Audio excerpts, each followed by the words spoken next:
Once target behaviors are defined using operational definitions, you can begin collecting data.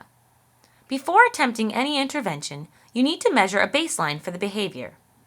There are 5 main dimensions of data recording: frequency or event, interval, duration, latency, and magnitude. The type of data you collect depends on the nature of the behavior and the aspect of the behavior you are looking to change. The focus of this lesson will be on the first 4 dimensions.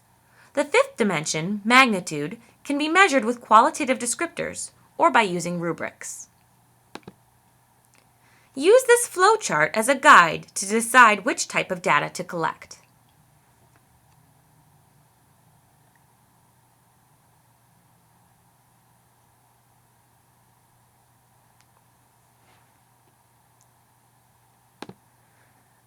One of the most basic types of data collection is frequency or event recording. This type of data collection is best suited for behaviors that have a clear beginning and end. An example of this kind of behavior is a student who blurts out an answer instead of waiting for the teacher to call on him or her. Data collection for event recording involves observing the student for a period of time and tallying the number of times he or she demonstrates the specified behavior. You can see why it is essential to have a clearly defined behavior in order to have accurate results. For the example I just mentioned, each time the student blurted out an answer during the observational period, a tally would be marked. Here is an example of an event recording form.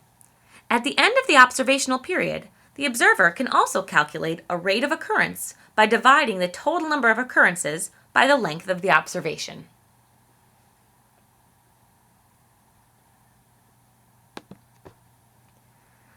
Another type of recording that examines the frequency of a behavior is interval recording.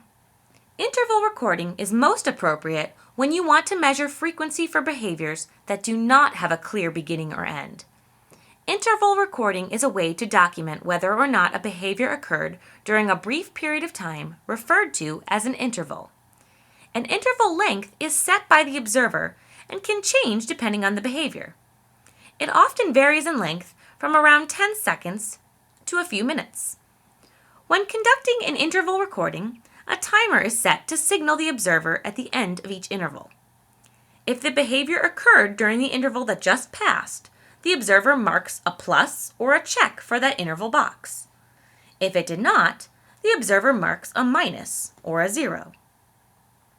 There are 2 primary types of interval recordings. With the whole interval approach, at the end of each interval, the observer only marks the behavior as having occurred if the student demonstrated it the entire length of the interval. With the partial interval approach, at the end of each interval, the observer marks the behavior as having occurred if the student demonstrated it for even part of the interval. Here is an example. You are looking for a student to be writing in his journal during a 30-second interval. During the observed interval, the student was writing for 5 seconds, then was off task for 25 seconds. If the observer used a whole interval approach, you would not mark down the behavior as having occurred during that interval because it did not occur for the entire length of the interval. However, if the observer used a partial interval approach, the observer would mark down the behavior as having occurred during that interval because it did occur for some time during that interval. So which is the best approach? It depends on your goals for the student and for his or her behavior.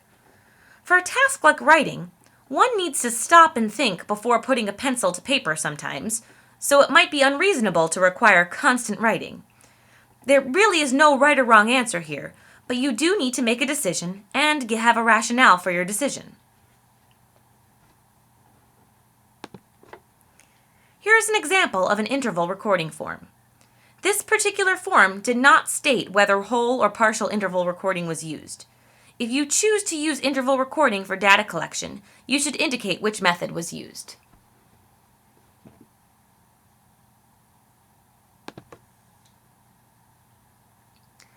Duration recording is a method of documenting how long a student engages in a specified behavior. It is appropriate for behaviors that have a distinct beginning and end, or for those that occur at such high rates that it would be difficult to get an accurate frequency count. To record duration data, use a digital stopwatch for the highest level of accuracy. Start the stopwatch when the behavior begins and stop it when the behavior ends. Record the time on the stopwatch as the duration of the behavior. Repeat the process throughout the observation period. Here is an example of a duration recording form. At the end of an observation period, you can calculate an average incident length, a total duration of the behavior, and a percentage of time the student spent engaged in that behavior during the observation period.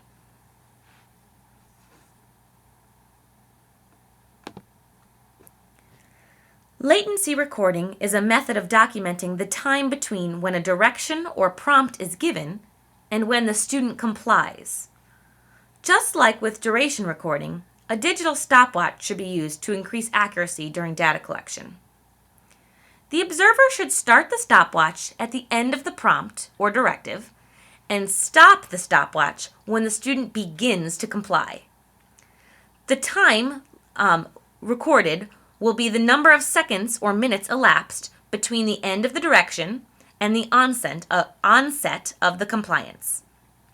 This process should be repeated throughout the observational period.